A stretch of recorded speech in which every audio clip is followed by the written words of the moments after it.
is ay ipagwawagi ninyo ang inyong kaluluwa.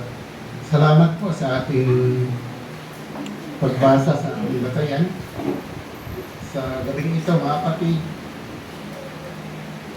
bago tayo magpatuloy, nais ko kayong batiin isa pong magandang gabi po sa inyong lahat, mga kapatid. Good evening po. Yan, salamat sa ating Panginoon. Sapagkat muli, tayo naging mapalad sa gabing ito. Sapagkat tayo muli ay makapagbubulay-bulay ng salita ng ating Panginoon. Yan. Pagama, kunti ang bilang sa atin, mga kapatid. Nandiyan pa rin kayo. Kayo ba'y handang makinig sa salita ng Panginoon? Amen. Yan. Ito yung pinakamahalagang bagay. Tayo makapakinig ng salita ng ating Panginoon. Pagkat sinabi ng banal na kasulatan, ang hindi nakikinig ay hindi sa Diyos. Kaya tayo sa gabing ito ay tayo sa Diyos, mga kapatid, sapagkat tayo may inig. Sapagkat ang sinabi po nga ng banal na kasulatan, kailangan tayo kumain ng salita ng Panginoon. Hindi lamang nabubuhay daw isang tao sa tinapay, o hindi sa lumalabas sa bibig ng ating Panginoon. Yan po. Kaya mahalaga, sa gabing ito, tayo makinig, magbulay-bulay ang mga salita ng Panginoon upang pakainin natin ang ating pong mga kaluluwa. Ito po ay pagkain ng pang-espiritual na pagkain para tayo lumusog, lumakas ng ating pananampalataya, tumibay sa harap ng ating Panginoon. Kaya kailangan natin sa araw-araw ng buhay, bata ba tayo nabubuhay, kailangan natin po yung salita ng ating Panginoon. Kaya tayo naririto upang ating pong pagbulayan at mag-aaral tayo sa mga salita ng ating Panginoon. Yung aking binasa kanina, mga kapatid, kinuha ko po yung batayan sa Lucas 21, talata po ay 19. Yan po yung aking batayan. Sinabi, sa inyong pagtitiis ay ipagwawagi ninyo ang inyong kaluluwa. Kailangan din dito naman yung sa natin yung pagtitiis. Yan. Sa buhay na ito, mga kapatid, kayo ba'y mayroon ng napagwawagian? Amen. Anong naramdaman niyo pag kayo nagwawagi? Ha? Maligaya. Maligaya. Yan. Masarap, di ba? Yung feeling mo, naramdaman mo sa iyong sarili na sa wakas, ikaw ay nakapag-wawagi. Mayroon man tayong hindi ganun kadali, di ba? Ano bang mga pinagwagian ninyo, mga kapatid? Marami na ba kayong pinagwagian? Ha? Pag-aral, madali ba yun? Pagkatapos, ano naramdaman ninyo nung nagwagi kayo? Masaya? Ha? Di ba? Yung ganun po yung mayroon tayong napagwagian sa buhay natin dito. Marami ring kabiguan sa buhay. Mas marami. Naranasan di kayo paano kayo nabigo? Napakasakit ko yan. Ha? Ang naramdaman ninyo, mga kapatid? Kayo ba'y masaya? Napakasakit Kuya Eddie. Ha? Napakasakit Kuya Eddie. Di ba? Ganun lang po yung ating pong buhay dito. Nangangarap tayo sa lahat nating gusto sa ating sarili. Tayo po ay magtagumpay o magwagi sa ating pong mga sarili na mga layunin sa buhay natin ito. Na sana tayo po ay laging magwawagi. Amen. Diba? Kasi kabila ng pagwawagi, mayroong kabiguan sa tao. Yung pagwawagi at yung minsan kay umasa ka. Naranasan ba niyo mga kapatid na umasa kayo tapos nangyari nabigo kayo. Madalas. Na asang-asa ka. Ako na ranasan ko talaga yung mga kapatid na hindi ako hindi ko malimut-limutan sa buong buhay ko yung kasi nagkaroon kami dati ng awarding doon sa company namin. May panay overtime kami. Tapos siyempre dumating yung kapaguran ng katawan. Tapos mayroon kaming base. Kung sino pa Yes. matibay ba o magaling, mahusay, Yes, performance. mahusay na magagawa, gano'n. Isa akong kabilang doon eh. Kabilang ako doon. Nakita ko na yung pangalan dahil ilan kami doon. So, ang dami namin, isipin mo ka Perdi, nasa mga mahigit kami 150 katao. Tapos naging kabilang ako doon sa isipin mo yun. Ay kukunin ng sample lang kami ang kukuhain. Pero sa amin, sa side namin, 6. Tapos yung kabila, 4. Asa ako. Kasi andun na yung pangalan ko eh. Talagang natutuwa ako dahil panghawakan ko na yun na magkaroon ako ng papel. Kahit mag-apply na ako sa ibang bansa, may katibayan ako na ibig sabihin marunong ako. Ganun. Dumating yung nagkaroon na ng sugat yung paa ko na halos hindi ko na kaya. Umabsin ako ng 2 araw. Yun ang pinapagsasabi. Tapos, doon ako bumagsak. May palakasan doon kasi maraming naghahangad ka Perdi eh. Maraming naghahangad na minsan palakasan din, may kaibigan, minsan mga kadikit nila. Asang-asa ako to ng December na yung party namin, tinatawag na yung mga pangalan. Isipin mo yung Perdi na ganun nangyayari. Umaasa na ako ang susunod, yung pala hindi nangyari sa akin. Para ako lumulutang talaga sa sobrang panghihinayang ko. Umiyak talaga ako dahil maraming hirap na rin yun. Yung papel na yun, parang titulong na yun, pangawakan mo na yun na naging isang magagawa ka na mayroon kang kaalaman. Kaya yun, bigong-bigo. Nabigo. Yung ganun po kasakit mga kapatid. Umasa ka sa buhay, tapos mabigo ka lang din. Talagang maramdaman mo yung bilang isang tao. Manghihina ka talaga eh. Ganon pa man mga kapatid. Yung mga bagay na yun, pang yung dito eh. Pang sandibutan.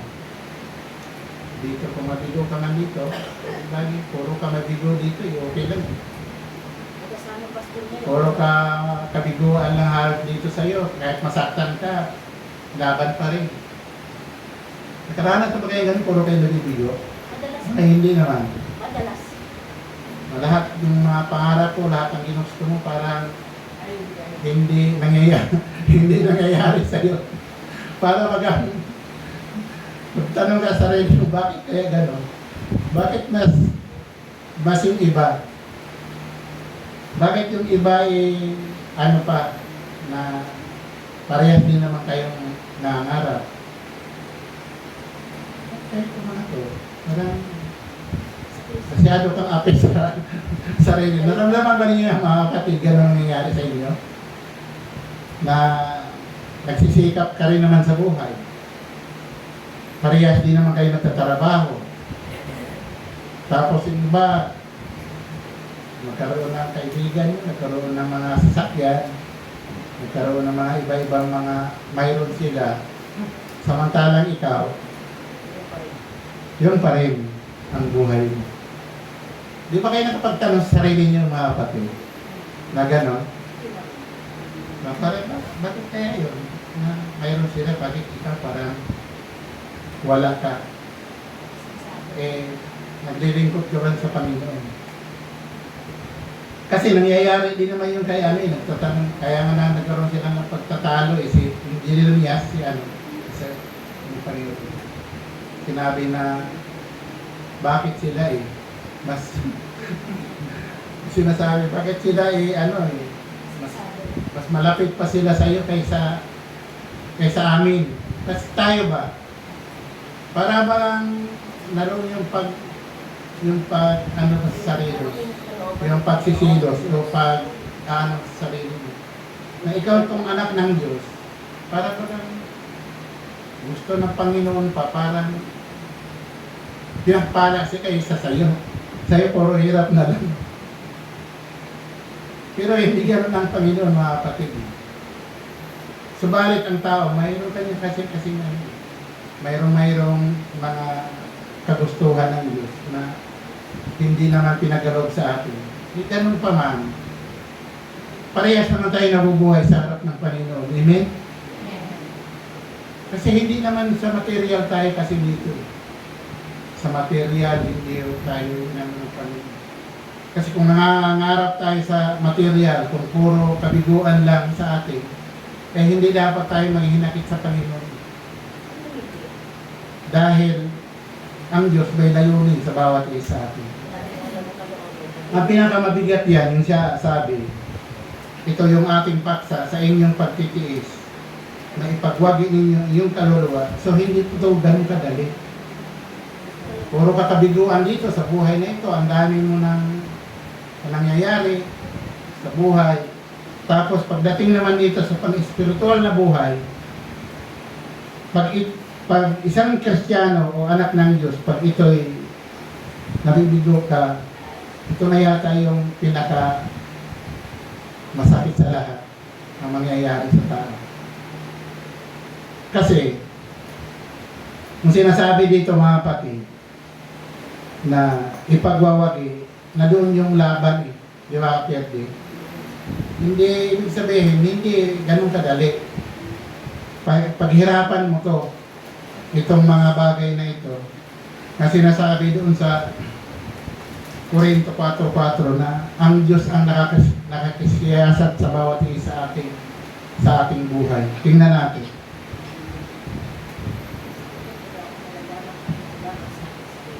Sapagkat wala akong malalamang anumang laban sa aking sarili. Bagaman hindi dahil dito'y inaaring ganap ako, sapagkat ang nagsisiyasat sa akin ay ang Panginoon. Hindi ba mga kapatid? Yun. Ang makakaalam talaga sa ating sarili, ang Panginoon. Ang Panginoon talaga nakasiyasat sa atin. Sabi. Sapagkat wala akong nalalamang anuman laban sa aking sarili. Kung alam mo yung sarili mo, pero hindi mo alam ang totaling pagkat ang Diyos talaga nakakaalam sa ating buhay. Kung anong buhay mayroon tayo sa bawat isa sa atin. Nangangarap ka man kung ano, pero nadoon pa rin yung ang Diyos. Kung anong layunin sa'yo, siya talaga nakakaalam. Hindi mo alam. Pero ikaw nagsumikap ka, nangangarap ka, ang gusto mo, pero ang Diyos, siya nakakaalam sa bawat isa. Kaya ganun po yung ating kalagayan sa harap ng ating Panginoon, na nakasayasat sa ating sarili ang ating Panginoon. Siya po ang nakakaalam. Di ba naman natin sabihin na, sana manalo ako sa loto. Hindi ka nang nanalo, hindi ka nang tumataya. Ang Diyos pa rin nakakaalam sa lahat ng bagay, mga kapatid. Kaya hindi natin alam yung mga bagay na ating pong pinaglalakbayan bilang isang tao sa mundo ito. Nabubuhay tayo sa harap ng Panginoon, nabubuhay tayo na may pag-asa sa ating Panginoon.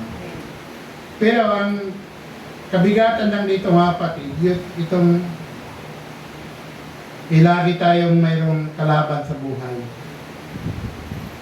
Yung kalaban natin na imbis mo tahimik lang yung buhay mo, ismut lang yung buhay mo, bakit mayroon pang nangialam kasi sa buhay natin na pwede namang wala. Di ba? Pwede ka na magtatrabaho ka, maglilingkod ka sa Panginoon, magpupuri ka sa Panginoon. Di ba ganun lang dapat ang buhay? Dapat ganun lang, di ba? Okay lang, di ba? Nakakain tayo sa isang araw. Na ilang beses tayo kumakain. Ang problema nga, mayroon ang nangyayari sa atin. Ikado yun eh. Yun ang nagiging, ano natin, yung parang nagiging, Ah. imbis mamumuhay ka ng tahimik, tapos laging kang pinakailangan. Kaya mayroon sa ating batayan na kailangan na pagtiisan natin, mapagwagian natin. Kasi kung wala sana, pwede ka nang mabubuhay na kasama ng Panginoon. Maglilingkod ka habang ano ka. Benefit na yung paglilingkod mo. Ang problema nga ito eh. Yung problemang mayroon kang kalaban nga sa buhay bilang isang mananampalataya. Paano natin ito pagwawagian? Paano natin ito paglalabanan? Na dapat, pwede naman sabihin, hindi na, pwede sabihin natin sa Panginoon na bakit nandiyan pa yung kalaban natin, pwede naman wala. Pero, ang Panginoon, kasama talaga sa buhay natin. Kaya mayroong pagwawagian tayo. Tingnan natin doon sa Apocalypse 9, talata po ay 11. Ang nakalagay ko yata. Sila'y may pinakahari na anghel ng kalaliman. Ang kanyang pangalan sa wikang Hebreo ay Abaddon, at sa Griego ay may pangalan siyang Apollyon. Yun po yung mga hari. Ibig sabihin, pag hari, mayroon yan may galamayan mga kapatid. Siya ang hari nga eh. Di ba ang Panginoon siya hari sa mga hari? Ito naman, hari, o isipin mo, hindi mo pwedeng basta-bastang kalaban, hindi, hari nga siya eh. Oh. Ang Panginoon, hari ng mga hari. Ito naman, hari din siya. Oh. Kaya ito ba'y kaya mong labanan ito?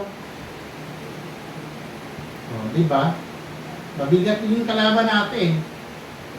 Kaya sinasabi sa ating batayan na sana mapagwagian natin ang ating pananampalataya. Na tayo nagsisikap na lahat magapagtagumpay tayo sa ating pong pananampalataya. So hindi po ganun. Yan o, may kabigatang kalaban yan mga kapatid. Paghari yan, ibig sabihin marami din sila. Yan ang gumugulo, yan ang kalaban natin na pwede namang maglingkod tayo sa Panginoon, na tahimik lang tayong maglilingkod, magpupuri, pag-isip natin, magpasalamat tayo sa Panginoon, magtrabaho tayo, tapos maglilingkod tayo sa Panginoon. Ang problema nga ito eh. Doon sa unang Pedro 5 talata po ay 8, tingnan natin.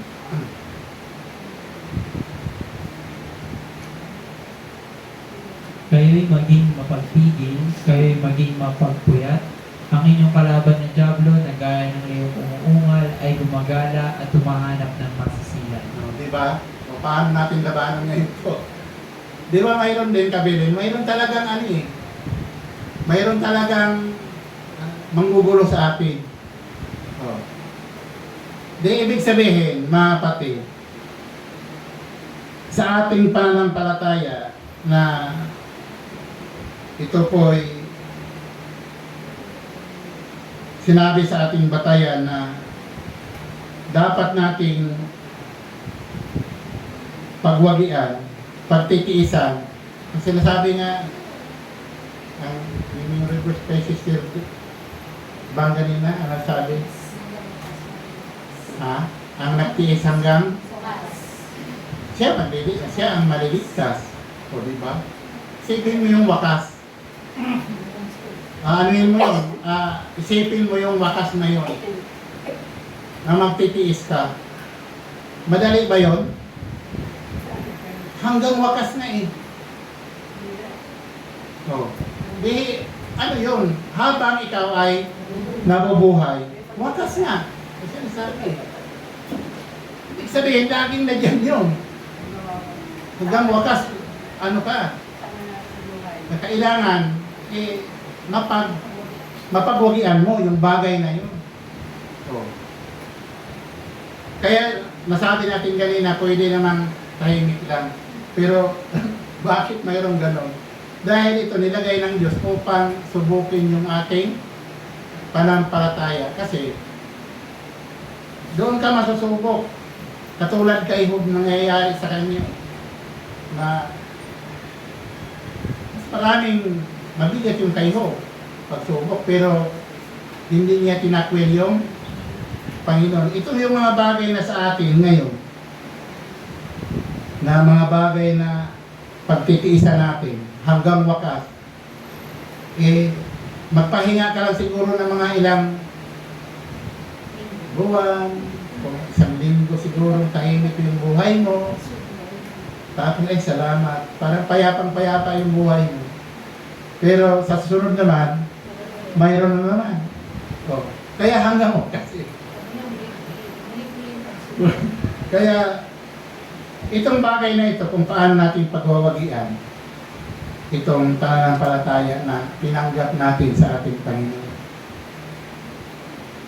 Na pagka ikay pagod na, ikay hirap na sa buhay, na naiisip mo, parang sabihin mo lang sa Panginoon na gusto mo lang magpahinga eh.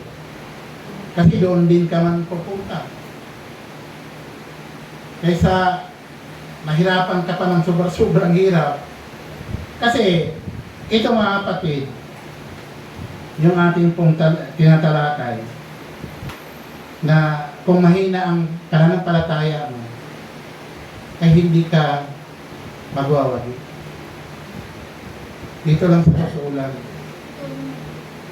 Hindi mo to mapagwagian natin kung ikay mahina sa ating Panginoon, ng ating pananampalataya. Pero ang gusto ng Diyos, makapagwawagi na tayo. Kasi ayaw, mahal tayo ng Panginoon. Subalit, kung ikay mahina, ang mahinang, yung taong mahina, anong magagawa din? Wala kasi. Di ba? Eh, mayroon din talagang sadyang mahina. May masakitin. Kaunting bagay lang eh, nasaktan ka. Kaunting bagay lang eh, na nagdadamdam ka. Kaunting bagay eh, yun po yung mga masasakitin sa pananampalataya. Pag ikay sakitin, mga kapatid, sa pananampalataya, paano ka nga makapagwawagi sa ating pong pananampalataya? Pero ang nais natin, gusto tayong magwagi, makapagtagumpay sa ating pananampalataya. Eh paano ang isang mahina na mananampalataya? Payag ba kayo ay palakasin ng mga tagapagturo? Amen. Di ba kapindi? Ang layunin nito, mga kapatid, sa nilagay ng Panginoon sa iglesia niya, na kanyang itinayo, nagyan po yung tagapagturo. Itong Biblia, mga kapatid, buo na po yan.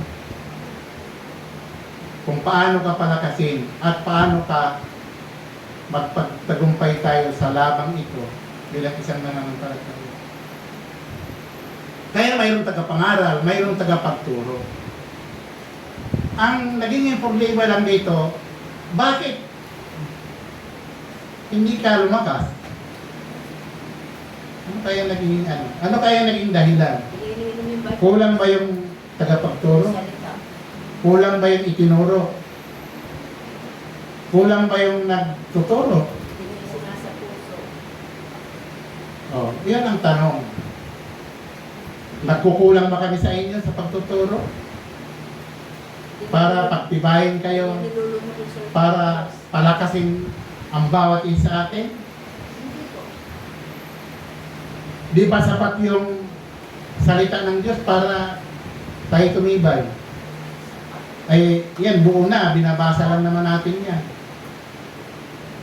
Ang manggagawa ninyo, mga kapatid, mahirap din magbuo naman ng paksa. Talagang, di mo, kung anong oras ka matulog, re-reviewin mo, baka mamaya, mayroong hindi angkop doon sa ginagawa mong paksa, baka malayo na. Kaya sabi ni Kadyon, baka maligaw na tayo. Kaya nirinig niyo palagi paulit-ulit. Kung mayroon kang babawasin, ibawas mo, mayroon kang iladagdag, dagdagan mo para tumibay siya, makapag-knock po yung mga talata, para tumibay at maunawaan ang tagapakinig. Ito nga malaking problema sa atin dahil nag-aaral naman tayo. Kung tutuusin nga sa ibang lokal, walang silbi kapirdi. Yung ibang wala rin Bible study, halos yung iba wala. Mayroon mga isang iba Sabado ginawa sa Parting Kalawis. Oo, yung iba nagsisikap din naman sila na para mapalakas yung kanilang mga kapatid. Kasi ang layunin ng mga yung tagapanguna na kahit mahiga na ang iniisip niya kung paano gumawa na para pagtibayin nila yung kanilang mga tupa, pakainin yung kanilang tupa. Isa atin linggo, may tagapagturo, tapos may mensahe, tapos sa hapon mayroong cell group. Tapos pagdating ng gitnang gawain, mayroong ang dami. Bakit hindi pa rin tumibay? Kayo ba mga kapatid, marami na ba kayong natutunan sa ating pananampalataya? Amen. Kasi sayang ito Pag hindi mo ilagay sa ating puso, sa ating isip, ang mga salita ng Diyos, wala kang, nabubuhay ka dyan na wala kang salita ng Panginoon. Kaya hindi ka titibay. Sandali lang, wala na sa'yo salita ng Panginoon. Kaya sabi, tulungan mo rin yung sarili mo para tayo mapagwawagi sa ating pong mga kalaban. Yan, kalaban nga natin yan Sisilain ka niya. Kailangan, sabi, kayo yung mapagpigil. Di ba itinuro yan? Kayo ba yung marunong magpigil? Di ba? Madaling sabihin yan, pero mahirap gawin.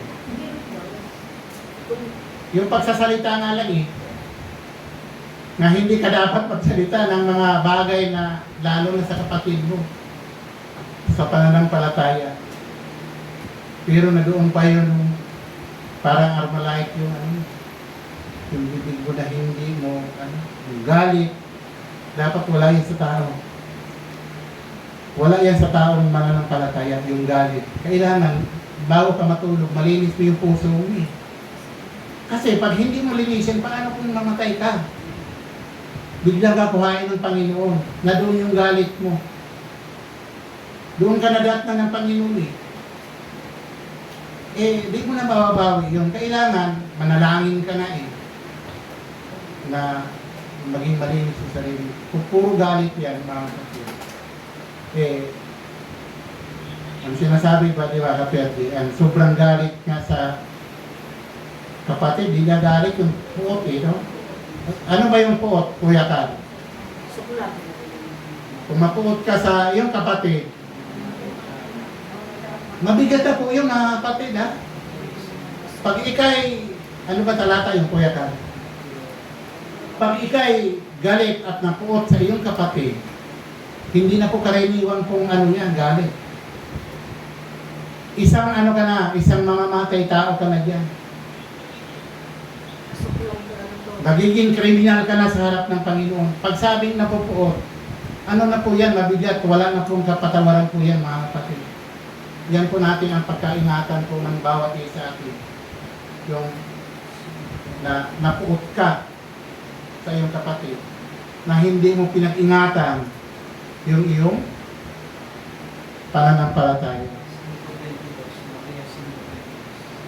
Mateo 5:22, tingnan nga natin. Basa ko yan. Dapat pa?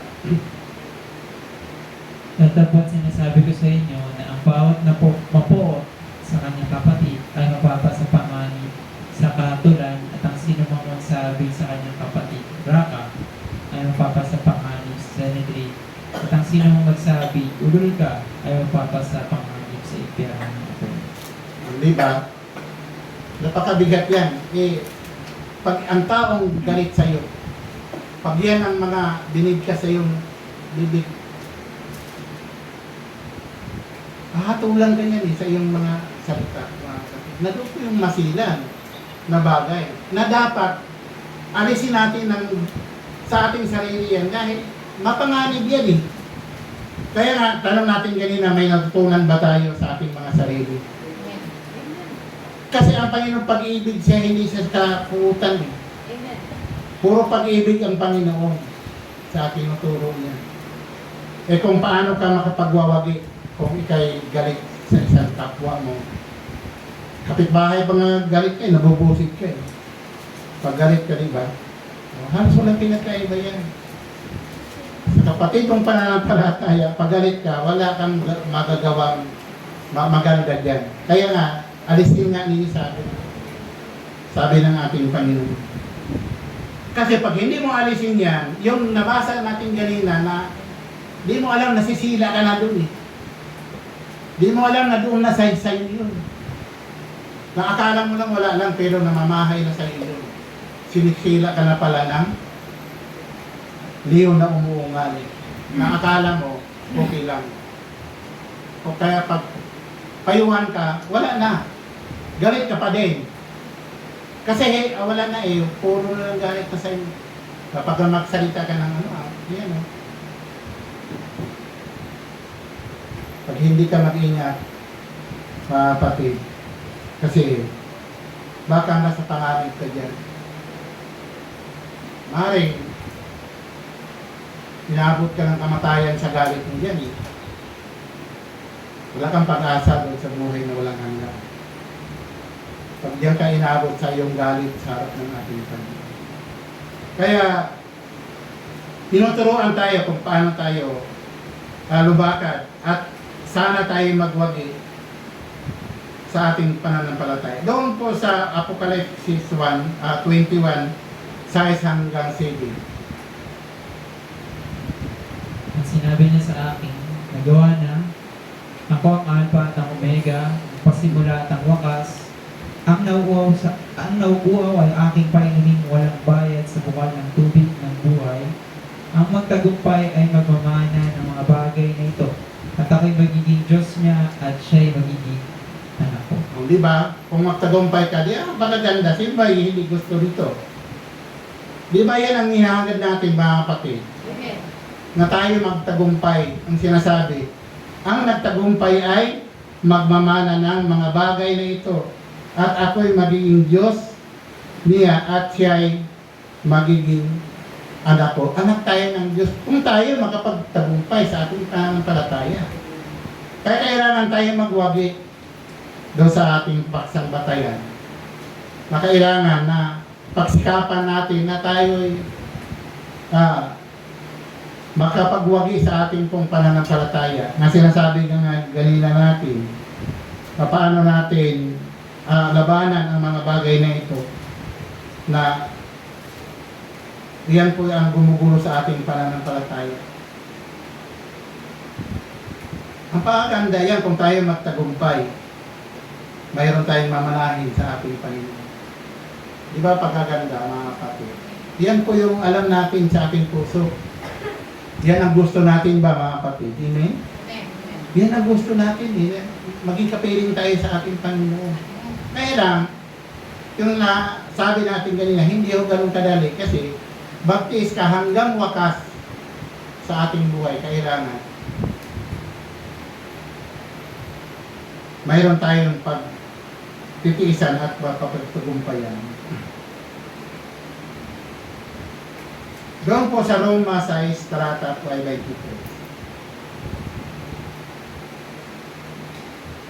Sapagkat ang kabayaran ng kasalanan ay kamatayan, tatapot ang kaloob na walang bayad ng Diyos ay buhay na walang Yeah. hanggan Di ba? kay Kristo Jesus na Panginoon natin. Yan, ito po ay sa ating mga kapatid. Na kung lagi tayo nakasala sa harap ng Diyos, sabi, ang kabayaran daw ng kasalanan, ano? Oh, di mamamatay ka talaga dyan. Yan ang kabayaran. Paano kung lagi kang nagkakasala? Yung pagsalita ng hindi maganda, kasalanan ba yun? Hindi. Salamat. O kasalanan yun sa harap ng Diyos. Yung pagsasalita na, wika ka nga lang ng ano, na hindi maganda, nakakasala ka sa harap ng Diyos. Paano kung nadoon pa yung galit mo sa harap ng Panginoon? Nagkakasala ka sa harap ng Diyos. O, pinapaalis yan.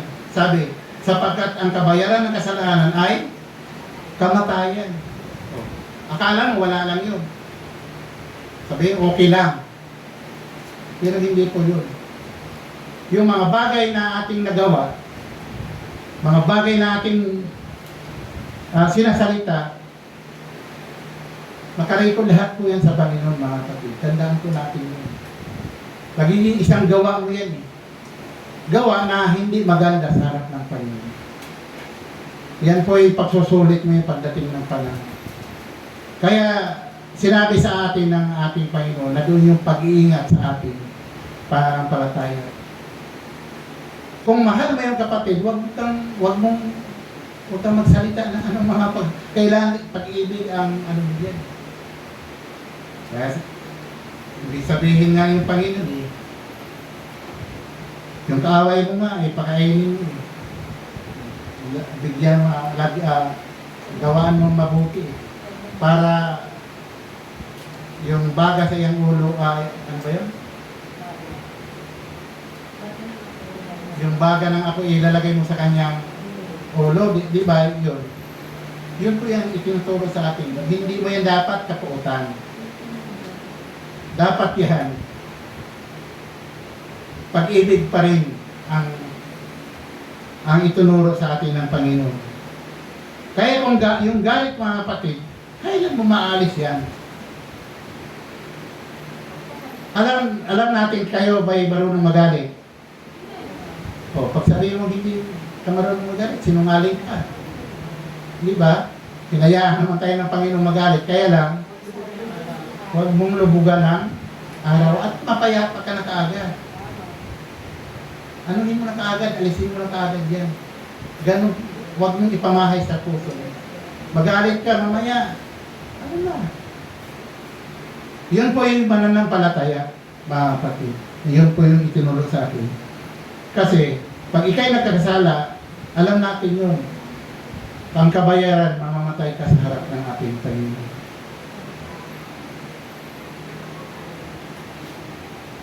Doon po sa Mateo 24:44.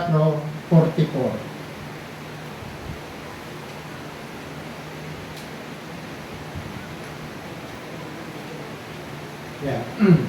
Kaya nga kayo magsihanda naman, sapagkat paririto ang anak ng tao sa oras na hindi ninyo iniisip. Oh, di ba? Paano kung anong paghahanda ba? Marunong ba kayo maghanda, mga kapatid? Yan ang maghahanda. Paano paghahanda kaya gagawin natin? Di ba prepare yun? Maghahanda ka? Oh. Kasi sabi, kaya nga kayo'y magsihanda naman sapagkat paririto ang anak ng tao sa oras na hindi mo iniisip. Di natin alam. Tapos nadatang ka dyan, anong mayroon sa iyong pagkatao. Ang Diyos ang nakasiyasat sa bawat isa atin. Di ba? Hindi mo pwedeng sabihin na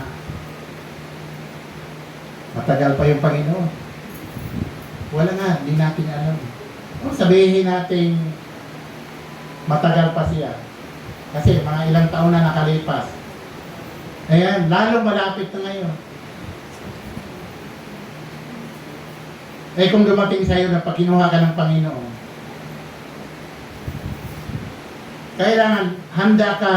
Ang paghahanda mo yung sarili mo, laging malinis sa harap ng Panginoon niya. Pagka dumating na ang Panginoon, malatang ka na doon yung malinis ka sa harap ng ating Panginoon. Sapagkat hindi natin alam ang oras at hindi ninyo iniisip darating ang ating Panginoon. Doon po sa Galatia na size, tingnan natin po yan. Hindi, size, talata po ay 9 hanggang 10. At huwag tayong mga pagod sa paggawa ng mabuti, sapagkat sa kapanahonan ay magsisipag-an tayo kung hindi tayo mga hihimato. Kaya nga, samantalang tayo may pagkakataon, ay magsigawa tayo ng mabuti sa lahat at lalong-lalo na sa mga kasambahay sa O, panahon. isipin mo yon. Ano ba yan? Utos ba yung mga kapatid? Amen. Amen. Utos yan eh. Lalong-lalo na alin? Doon sa kasambahay sa iyong pananampalataya. Utos mo yan. Hindi mo gagawin yan sa harap ng ating Panginoon. Kaya nga, samantalang tayo may pagkakataon, ibig sabihin, na mayroon tayong pagkakataon ay magsigawa tayo ng mabuti sa lahat. At lalong-lalo na sa kasambahayan sa pananampalataya. Yun po yung utos po yan sa mga Kristiyano. Utos po yan bilang isang mga anak ng Diyos na lalong gawan mo siya ng mabuti kaysa lahat. Kahit minsan mayroong mga mananampalataya na di nila nagawa. Kailangan magawa natin ito. Kaya hindi natin nga alam kung kailan ito yung Panginoon.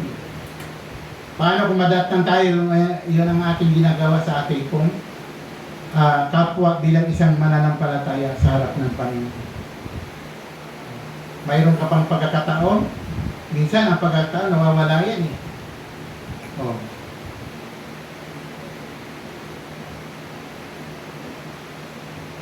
Doon sa Hebreo 12, talata 12,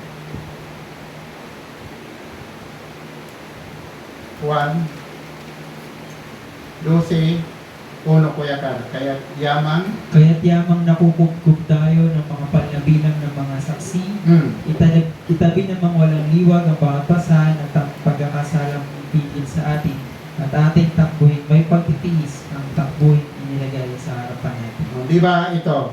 Ito po yung mga salita ni Apostol Pablo ng mga bagay na ito. Takbuhin daw natin mayroong pagtitiis. Kaya yung ganina, yung ating batayan na kailangan tayo magwagi, mayroon ka talagang pagtitiisan. Pero ang sinasabing takbo yan, nagpapatuloy yan mga kapatid. Nagpapatuloy kasi yung pananampalataya na kahit marami kang tiisin sa buhay, maraming nakadagan na sa iyo, pero tumuloy ka sa paglilingkod. Sinasabi, kaya yamang nakakugub tayo sa makapal na bilang ng mga saksi. Yan. Sabi, itabi namang walang liwag ang bawat. Oh, sabi, may mga pasaanin tayo, alam din naman natin. At ang pagkakasalang pumipigil sa atin, minsan ganun yung tao. Nagkakamali ka sa harap ng Panginoon, pero di ka dapat lagi kang nagkamali sa harap ng Diyos. Kasi pag oras lagi yan ang pumipigil na sa iyo eh. Kasi may ginagawa kang parang inuusig ka ng mismo sa sarili mo. Na para bagang hindi na kaya ko ka, parang nahiya ka na sa Panginoon. Yan ang pumipigil sa iyo minsan kung marami kang ginawa sa Panginoon. Kasi atraso mo na yun sa Panginoon. Pero kung magkagawa ka ng gano'n, ang Diyos ang nakaalam kasi ikaw, aba, pagbutihin mo habang buhay ka pa. Habang ikay may hininga pa. Kasi lahat namang mananampalataya, wala namang perfectong mananampalataya. Kaya siya na Apostol Pablo noong unang mga panahon. Kaya sabi ni Apostol Pablo, sa aking pagbalik, gusto mo ba magdala ako ng panghampas? Mayroong nagkakamali, pero hindi ka pwedeng laging nagkamali sa harap ng ating Panginoon. Iyan ang laging tatandaan. Habang may buhay ka at may pagkakataon ka sa harap ng Panginoon, ayusin mo yung sarili sa harap ng ating Panginoon. Huwag mangibabaw yan. Oo, sabihin mong nagkamali ka sa harap ng Panginoon. Kaya, linisin mo yan. Ano bang paraan ng paglinis yan sa iyo? Mayroon namang mga kasalanan hindi iamatay sa Panginoon. Na kayang panalangin. Hindi para maging dahilan na tumigil ka sa iyong pananampalataya. Kaya sabi ni Apostol Pablo, at ating takbuhin may pagtitiis, ang takbuhin inilagay sa harap natin. Ibig sabihin, nadoon yung pagpapatuloy. Kahit ano kabigat ng mga dala-dala natin,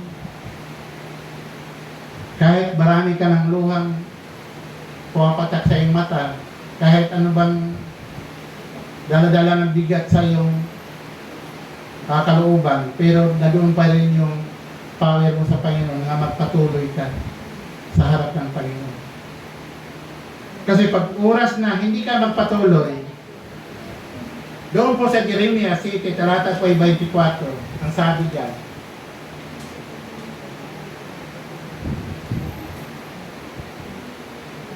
ngunit hindi nila dinidinig o giniling man ang kanilang pakinig, kundi nagsilakad sa kanilang sariling mga payo at sa pagmamatigas ng kanilang masamang puso at nagsiyaong paurong at hindi pasulong. o di ba? Mayroon mong pananampalatayang mayroong gano'n, mga kapatid, na ang sabi diyan,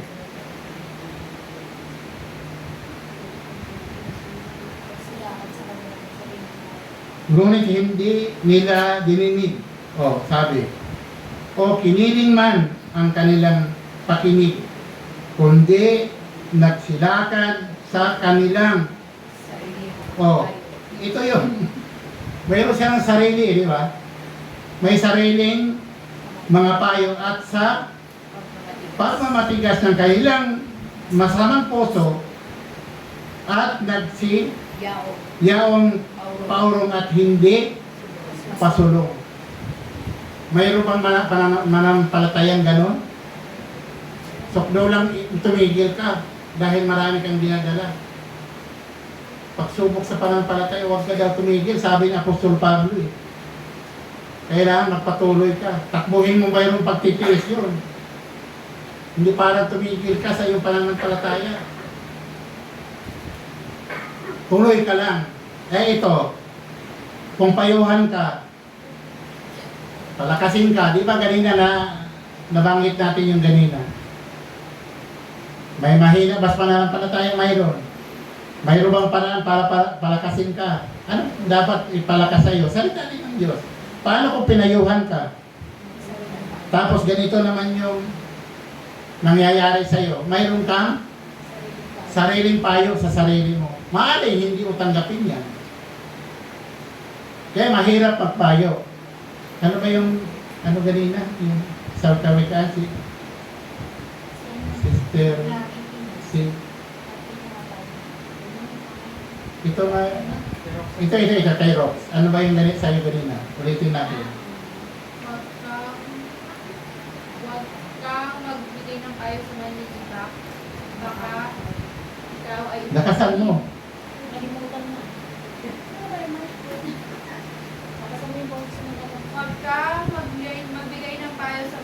Makipagtanim ka, magbigay ka ng payo sa pantas at ibigin ka. Oh, di ba? Ano sabi, wag daw magbigay ng payo sa marites yan, di ba? Mangliliba. Mahirap siyang payuhan. Mayroong mga mananampalataya na ganun, mga kapatid, na wala naman dapat yung mga ganun, mga bilang isang taong mananampalataya. Kailangan pagpalakasin ka at pinayuhan ka, tanggapin mo yun para maasog mo yung salita ng ating Panginoon. Lumakas ang iyong pananampalataya. Kung hindi mo tinanggap yan, ayaw ko na. Marami akong nakikita dyan. Yeah, pero naku, pinagbintangan pa yung iba. Marami na akong nakikita, talagang yan. Talagang marami ka talagang nakikita eh. Kasi lahat tinitingnan. Dapat, tumikit ka na lang. Huwag mong siyang tingnan. Talagang kung diyan ka titingin, kaperde. Kaya sabi nga ng Panginoon, huwag kang tumingin daw sa tao kasi ang tao, pag diyan ka tumingin, mayayari ka dyan. Saan ka dapat tumingin? Sa Panginoon ka. Kaya tayo napunta dito para tumingin ka sa mga tao. Kaya ka napunta dito, anong layunin mo? I-handle mo yung sarili sa harap ng Panginoon. Yun po yung gusto ng Diyos. Malinis yung sarili mo.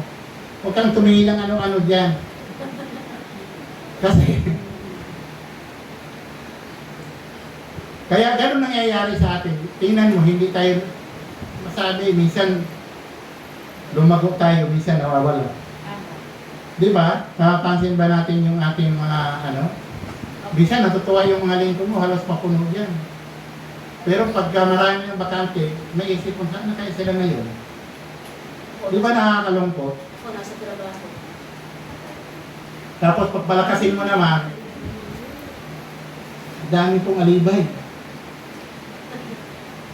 Sana mga kapatid, para tayo magwagi sa ating pananampalataya, ingatan natin at tayo makapagpatuloy sa harap ng Panginoon. Kasi ang kabilateran yung pagwawagi, yan eh, kabiguan yan mga kapatid. Ayaw natin magbigo sa ating pananampalataya sa harap ng ating Panginoon. Lagi natin niyayakap yung ating pananampalataya dahil yun po yung pag-asa natin sa harap ng ating Panginoon. Amen? Doon po sa Hebreo 10, talata po ay 38 hanggang 39. Ano sabi diyan? Ngunit ang aking lingkod na matuwid ay mabubuhay sa pananampalataya. At kung siya'y umurong ay hindi kalulugdan ng aking kaluluwa. O, di ba? Ang sabi kanina sa Jeremias, hindi daw, paurong daw yung paurong. Ano ba yung paurong? Paatras. Ito naman, ngunit ang aking lingkod na matuwid ay mabubuhay sa pananampalataya. O, matuwid na yun na. O. At kung siya'y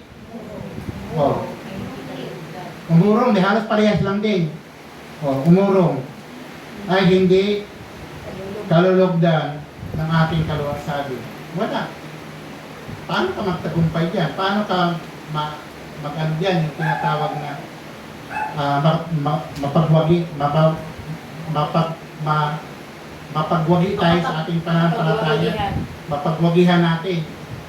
Ay, umurong ka na nga eh. Ang sabi ng Apostol Pablo ganina, patuloy sa takbuhing inalagay sa bawat isa atin. Ikaw naman, umurong. Pag umurong, hindi ka na pagpapatuloy. Kaya, wala mangyayari sa iyong pananampalataya pag oras ka, ikaw po ay umurong. Ngunit tayo hindi doon, sabi. Sa magsisibalik, saka kapahamakan, kundi doon sa mga may pananampalataya sa ikailigtas ng ating kaluluwa. Kaluluwa yung ano natin dito, nakasalalay, kaluluwa mga kapatid.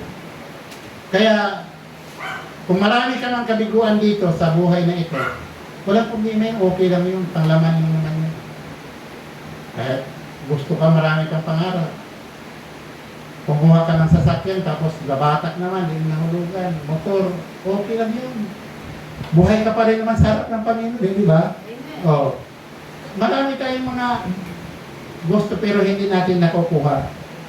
Pero itong pagdating po sa kaluluwa ng ibang usapan na po ito, mga kapatid. Kasi pag dito tayo na hindi magtagumpay, habang buhay na ibubulit tayo sa dagat-dagatang apoy na nagliligas na asupin na siya ikalawang kamatayan. Mahirap yun. Kailangan, kung mabigo man tayo dito, ito ating pananampalataya, ating yakapin. Palakasin natin yung ating mga sarili sa harap ng ating Panginoon. Ingatan natin na lumakad tayo na lagi kasama ang ating Panginoon sa harap ng ating Panginoon. Patuloy tayong maglilingkod, mga kapatid. Doon sa Roma 13, talata 11,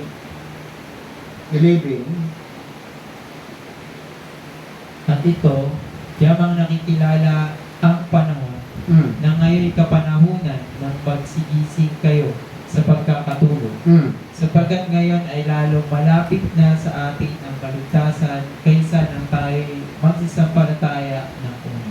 Di ba mga kapatid? Ito ay palaala sa bawat isa sa atin. Ang sabi yan ay ito yamang nakikilala ang panahon na ngayon kapanahunan ng magsisigising kayo, sabi, sa pagkakatulog.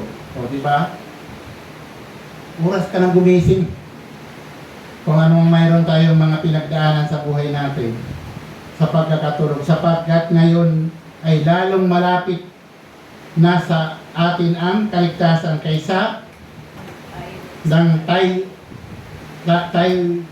nagsisampalataya ng una. Mas lalo daw ngayon malapit. Tuloy natin sa 12. Ang gabi ay totoong malalim, ang araw ay malapit na. Iwaksi nga natin ang mga gawa ng kadiliman at ating isakpat ang mga sandata ng kaliwanag. Oh, di ba mga kapatid? Ito ay palaala sa bawat isa atin na kung ano ang bagay na dapat natin iwaksi, sabi, gagawin natin. At tayo magpatuloy sa harap ng Diyos. Ang sabi, isakbat daw natin ang mga sandata ng kaliwanagan. Kaya lang magniningning tayo sa harap ng Panginoon dito sa sanlibutan ito. Yung paglakad natin, nag-iingat tayo bilang isang nananampalataya. Kahit marami tayong tiniis sa buhay na ito, pero tuloy at nagiging mabuti ka sa harap ng ating Panginoon. Ganon talaga mga kapatid, sabihin mo na bakit yung iba. Kasi ano ba, makumpara kasi yung tao. Kaya, bakit ako lingkod ako ng Diyos? Bakit mas mabuti pa siya yung kalagayan ngayon sa akin? Huwag tayong tumingin doon mga kapatid. Tandaan lang natin, ikaw ang pinakamapalad na tao sa buong mundo. Kumpara mo sa kanila. Isipin mo yun, ang Diyos pinaghandaan ka. Kung mabigo ka dito, ang Diyos, anong hinahanda ng Panginoon? Nandakong kalalagyan. Isipin mo yung Diyos na mismo naghanda. Ikaw dito, ang dami mong hinahanda eh. Kung hindi mo naman nakuha. Talagang ganun. Pero tandaan mo, ang Diyos ay naghahanda para po sa atin. Kaya huwag natin sayangin yun. Kailangan makuha natin yung mga kapatid. Yung hinahanda ng ating Panginoon.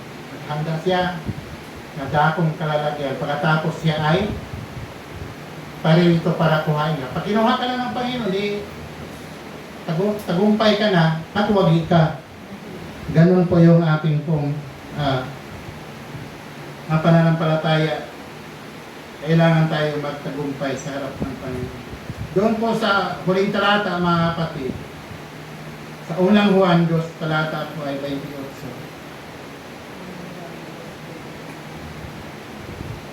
At ngayon, bumuti kong mga anak, manahan kayo sa Kanya upang kung siya'y mahayag, ay magkaroon kayo ng pagkakatiwala at huwag tayong mga pahiya sa harapan niya sa Kanyang pagpalit. Di ba mga kapatid? Yan po yung ating pong pag-asa, mga kapatid. Ang sabi, kailangan huwag daw tayong pahiya sa ating pong pananampalataya. Napakaganda ang talata na ating pong makamtan sa harap ng ating Panginoon. Kaya mga kapatid, hanggang dito lang yung ating mga pag-aaral. Baka mayroon kayong konting mga tanong dyan. Na kailangan tayo magsisikap. Tibayin natin ating mga sarili. Alam natin na